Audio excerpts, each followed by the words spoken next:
যখন সারা বাংলাতে বিজেপির বড় বড় নেতারা দিল্লি থেকে উড়িয়ে আসছে, কলকাতাতে বলছে বাংলা দখল করব, বাংলা 42-এ 42টা সিটি নেব, এদিকে বাংলার সমস্ত মহিলারা তারা বলছে আমরা দিদি ছাড়া কাউকে চিনি না, দিদি আমাদের 500 থেকে 1000 টাকা করে লক্ষ্মীর ভান্ডার দিয়েছে, আমরা ফোন কিনেছি, আবার কোনো মহিলা বলছে আমরা কানের টপ কিনেছি, কেউ বলছে আমরা এই টাকা জমিয়ে আমরা সোনার জিনিস বানাচ্ছি। তাই ভারতবর্ষে একটিও নেত্রী নেই মমতা ব্যানার্জির মতো, যারা আমাদের মহিলাদের জন্য ভাবে। দিদি সর্বক্ষণ বাংলার মহিলাদের জন্য ভাবে।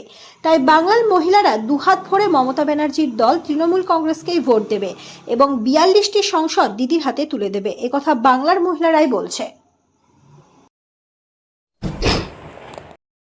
ফোন কিনেছি লক্ষ্মীর ভান্ডারের টাকা দিয়ে। আমি লক্ষ্মী ভান্ডার জমিয়ে কানের অনেকদিন থেকে সোনার টপ ইচ্ছা ছিল, আমি বানিয়েছি।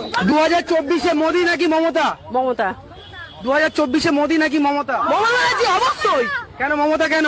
মমতা ব্যানার্জি আমাদের বাংলা অনেক উন্নতি করেছে, আমাদের মহিলা উন্নতির কান্ডারি হচ্ছে মমতা ব্যানার্জি। কন্যাশ্রী, রূপশ্রী, তারপর লক্ষ্মীর ভান্ডার সব রকম। এই যে ফোন কিনেছি লক্ষ্মীর ভান্ডারের টাকা দিয়ে, লক্ষ্মীর ভান্ডারের টাকা দিয়ে ফোন কিনেছি। 2024-এ মোদি নাকি মমতা? মমতা। মমতা। লক্ষ্মীর ভান্ডার পাচ্ছেন? হ্যাঁ, হাজার টাকা করে পাচ্ছি আমার বৌদি। 2024-এ মোদি নাকি মমতা? দিদি মমতা। আপনি কাকে? মমতা। মোদি নাকি মমতা? মমতা। বলুন। আমরা দিদিকেই চাই, দিদি হচ্ছে আমাদের উন্নয়নের কান্ডারি। আর বর্তমান সমাজে মেয়েরা ঘর থেকে বেরাতো না, কিন্তু আমাদের দিদি এসে আমরা প্রত্যেক মেয়েকে স্বনির্ভর করেছে, যার জন্য আমরা দিদি ছাড়া কিছুই জানি না। দিদি আমাদের চাই। 2024-এ মোদি নাকি মমতা? মমতা। দিদিকে চাই, দিদি ছিল, দিদি আছে, দিদি থাকবে। দিদি আছে, দিদি থাকবে। মোদি নাকি মমতা? মমতা। মমতা। সবাই বলো মমতা।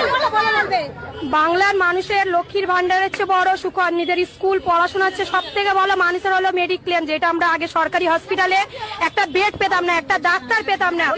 এখন দিদির কারণে আমরা বড় বড় নার্সিং হোমে গিয়ে স্বাস্থ্যসাথী কার্ড নিয়ে অ্যাডমিশন থেকে ডিসচার্জ অব্দি